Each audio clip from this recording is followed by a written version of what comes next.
the clear decline of democracy.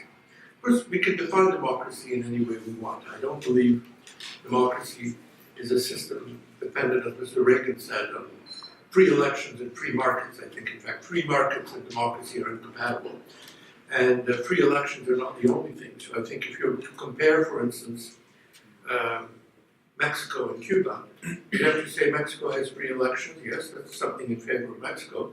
But Cuba has universal Medicare, Cuba has education, etc. Maybe that Cuba is more democratic than Mexico. I don't know. It would be certainly a calculus to be made. It's not a matter of elections, it's not a matter of anything, but it is generally a matter of individual freedom and especially of equality. So, although you will have no doubt by the time I'm through of what I think of the new President of the United States, what I think of the whole wave of populism and right-wing thinking across the world, I think the real culprit is inequality. And inequality is the natural result of capitalism. Inequality means that the distance between the rich and the poor gets greater every year.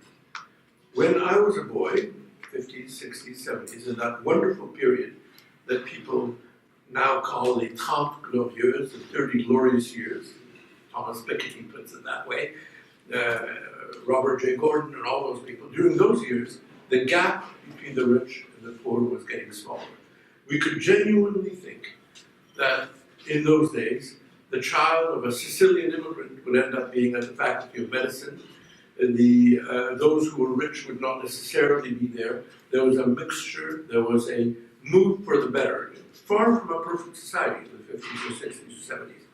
But since 1970, the distance between rich and poor has been growing greater. And what that means has to be looked at in terms of a very old authority, Plato. Plato considered different forms of government, and he was not very favorable towards democracy.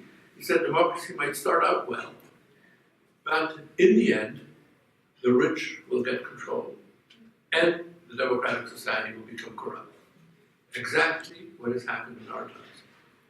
Not that I think we should get rid of democracy as a result, but I think there is no such thing as democracy without equality, economic equality. I think the words social democracy are a redundancy. You cannot have a democracy unless it's social democracy. You cannot have a social system unless it's democratic, because then you end up having Maoism, and that's certainly not what we want to see anywhere. So the growing inequality is actually a fatal blow at the democratic system. The inequality, in effect, is destroying our society.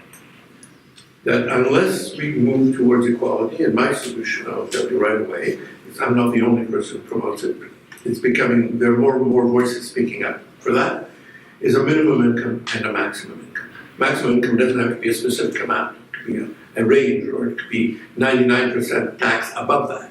But certainly, not only is it necessary to have a minimum income so that nobody will live in misery, but it's necessary to have a maximum income so that nobody live in absolute luxury, because if you have the big gap between rich and poor, there can be no democracy. The rich will control the democracy. And if you want proof of that, look at the cabinet of the United States right now. A cabinet made up of multi-millionaires, of people who claim to be of the people. They claim, they think the Democrats are in some way effete social snobs. But in fact, what they stand for is low taxes, private education, undoing medical care, a warlike foreign policy, and I will come back to things that some people might be offended by. I think one of the most offensive things, personally, is the tolerance of the continued policy of settlements in the West Bank. I think that's just intolerable as a moral thing. And this is the world of these multimillionaires who have got power by telling the poor workers in Pennsylvania and Michigan, we're going to do it for you, we're going to throw out the other immigrants. Well, isn't that Hasn't there been a history? I'm not comparing them to Hitler. I know that anybody who would be compared to Hitler, it may be unfair and not right, and they're not promising to kill anybody, but remember, the German workers in 1932-33 were desperate. They were desperate because there were no jobs, there was growing inequality and so on. And they followed, and that's part of human nature, somebody who said it's the fault of the Jews, rather than somebody like the communists who said, well, let's equalize everything, or the socialists who said, let's equalize everything more slowly. They followed the guy who came out and yelled about Jews. And so the workers in Ohio and Michigan voted to expel Mexican workers rather than have Medicare. And it is an unfortunate thing, but that is what happens in a regime of inequality.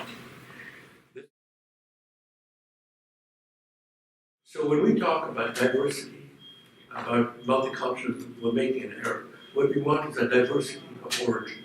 We, of course, want, if you look at Canadians, look at a big group photo of Canadians, everybody having different appearance, black, white, Asian, Indian, no matter what. But we do not want what Joe Clark wanted. I mean, he's a nice man, I know Joe Clark, I think he meant well. When he said Canada is a community of communities, I shuddered. I don't want the community of communities. I didn't want, when I was a boy, I immediately reacted, I didn't want the Jewish community. I don't want any other either. And I will tell you what you can have instead of it. You can have the absolute ecstasy of not belonging, of being at home in every group, but not quite.